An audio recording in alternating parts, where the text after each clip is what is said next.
We all have pain, we all have sorrows, but if we are wise, we know that there's always tomorrow. Lean on me when you're not strong. I'll be your friend. I'll help you carry on. This week's lesson is entitled Controversies. And as such, this week we're going to look at some of the controversies that surrounded Jesus' ministry. Our memory text for this week is very well known to us Adventists, and it comes from Mark 2:27 and 28. And he said to them, "The Sabbath was made for man, and not man for the Sabbath. Therefore, the Son of Man is also Lord of the Sabbath." One of the things I think that we all have in common is that we love a good story. It was Jonathan Gottschall who once said, we are, as a species, addicted to story.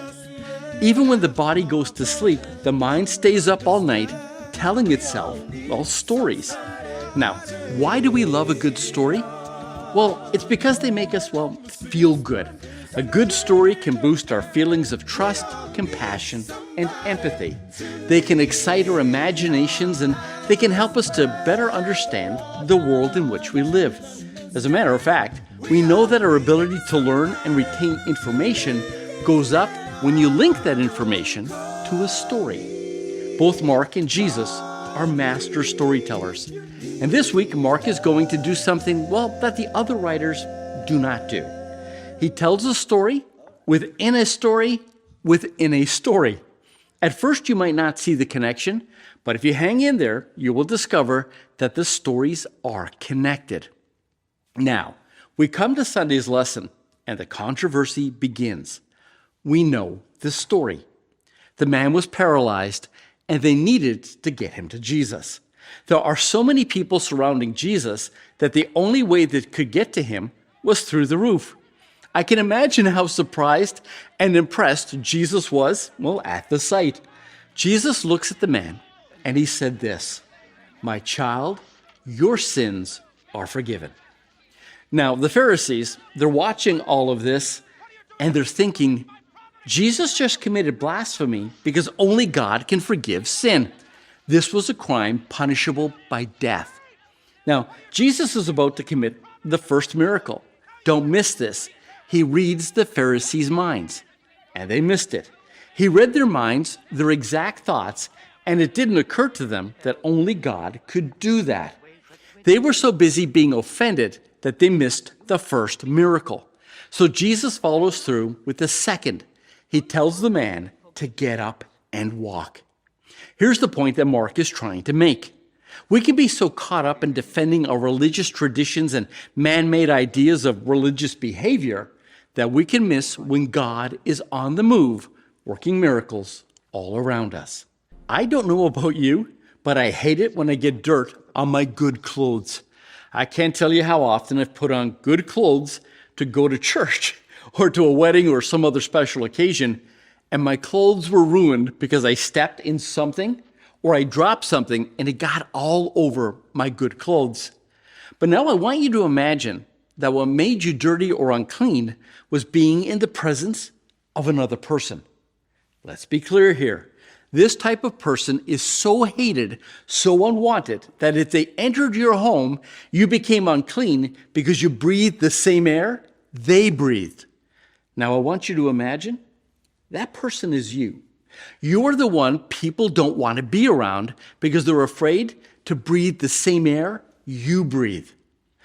When Jesus meets Matthew Levi, son of Alphaeus, nobody, not even Matthew's own father, wanted to be in the same room as Matthew. So imagine everybody else's surprise, the scandal it must have created when Jesus not only invited Matthew to follow him, but later that day, Jesus, sitting in a room filled with the Matthews of the world, the scum of the earth, and he's eating with them, as in from the same bowl, breathing in the same air they're all breathing. What kind of self-respecting Jewish rabbi would do such a thing? Did he know how unclean he was just by being in the same room as those people? And by the way, why was Jesus always eating and drinking? Didn't he know that people who were serious about their religion and their personal piety were very strict regarding their diet and lifestyle? Why, if you were a decent Jew, you had to fast at least twice a week. Jesus hits back with an interesting analogy: celebrations. Imagine it's your wedding day, and after you say "I do" and you head over to the reception hall for your celebration, and there's no food. The host looks at you and says, "This is such a wonderful occasion, everybody needs to fast." What kind of celebration is that? Jesus' point is this: sometimes the old ways of doing things don't fit with what God is trying to do today. Yes, there are times when God moved in one way in the past, but now he's doing something different, and the two don't match. The important thing is to not be so locked into the past, the old ways of thinking and doing, that we miss what God is doing in the here and the now. I want you to imagine that you show up to church this coming Sabbath, and the pastor hands you a list of 39 things that you cannot do on the Sabbath. Some of them include things such as combing your hair, because that's working your arms. According to the list, you cannot write, bathe, tie a knot, carry a tissue, wash your dishes, or turn on the oven, because all of this would be considered working on the Sabbath. Welcome to Sabbath keeping back in Jesus' day. Oh, I forgot to mention, you weren't allowed to pick berries, fruit, or grains. That would be harvesting on the Sabbath.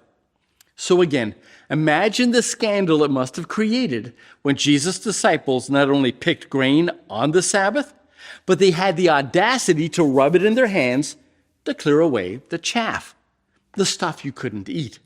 Harvesting, threshing, and winnowing on the Sabbath? What kind of Jews were these followers of Jesus? And the point being, why should anybody listen to Jesus if he had no regard for the laws that protected the Sabbath?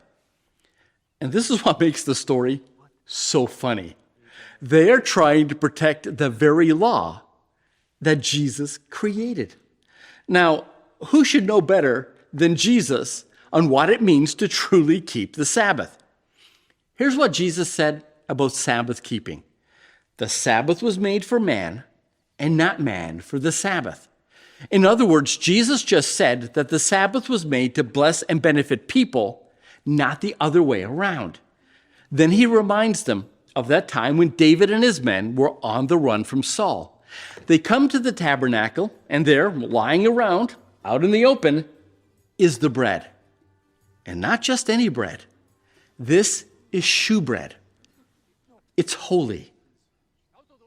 And the only people allowed to eat it are the priests. That was the law, priests only. But David and his men are in desperate need of food. So what does the priest do? He takes the holy bread and he gives it to David and his men. Why? Because people were more important than the bread. But it doesn't end there. Jesus had the audacity to heal a man on the Sabbath, something Jesus could have done on Sunday. But no, Jesus had to do it on the Sabbath. And for this, they wanted to kill him. And again, they missed the point. They are so wrapped up in their legalistic rules that the rules became more important than the people. They lost sight of the fact that there is a difference between doing good on the Sabbath versus doing harm. That saving lives is more important than letting people suffer and die. And how did Jesus' accusers respond to what Jesus had done?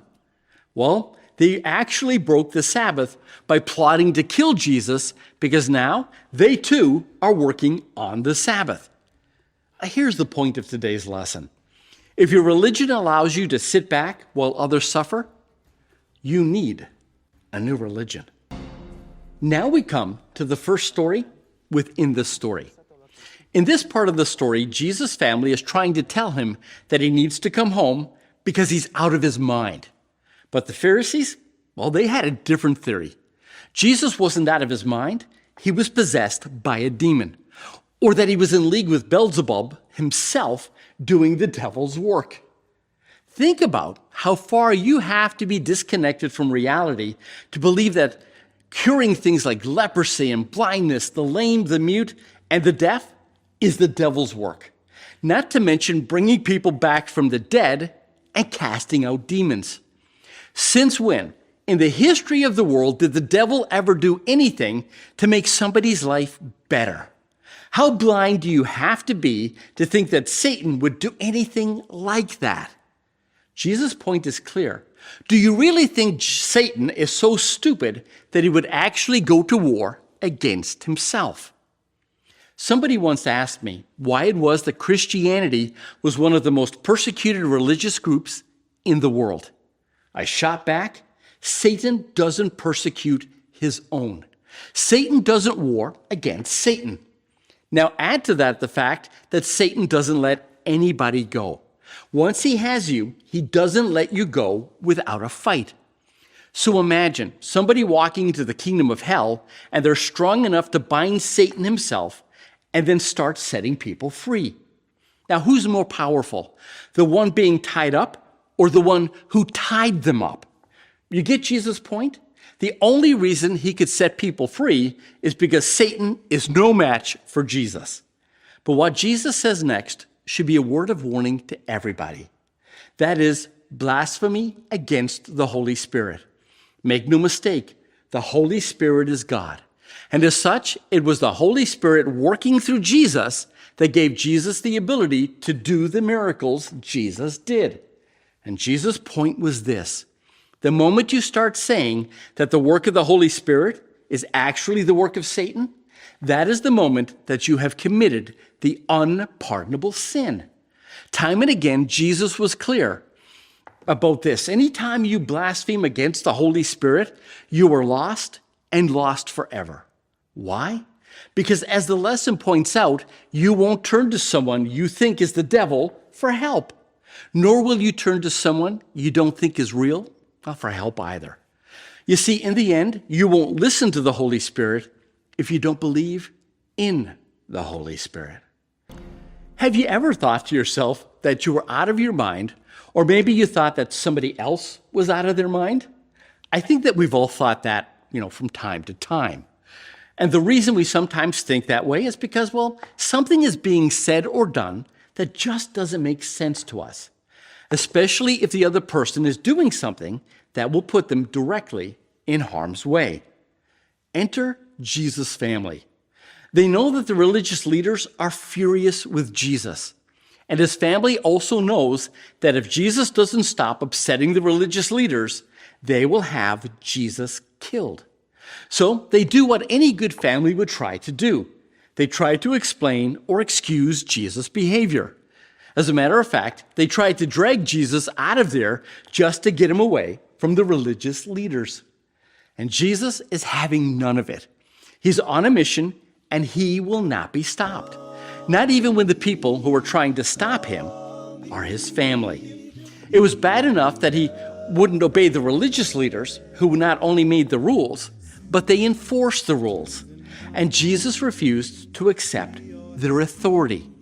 Okay, we all get that they were false religious teachers who craved power and control. But what about Jesus' family?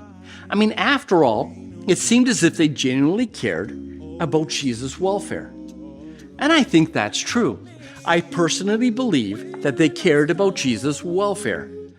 But what they don't seem to care about was the one thing that was most important to Jesus: his mission. And what was his mission? To seek and to save the lost. And the truth is, his family simply didn't get it, and now they were standing in Jesus' way. Maybe this has happened to you. You know that God has called you to follow Jesus. And your family? They just don't get it. They can't figure out why you can't lie for them, or why it is you won't go out and get drunk with them, party like you used to. They can't figure out why you won't work on the Sabbath, or you won't work for a company you think is, unethical. They may not understand that your life is now headed in another direction, and sometimes the people around you think, you've lost your mind. That you've become some religious nut job, or you are possessed, well, by some religious cult. But the truth is, you are following God's call on your life. And your new family? Well, they just happen to be the people who are following Jesus, just like you. We all need somebody to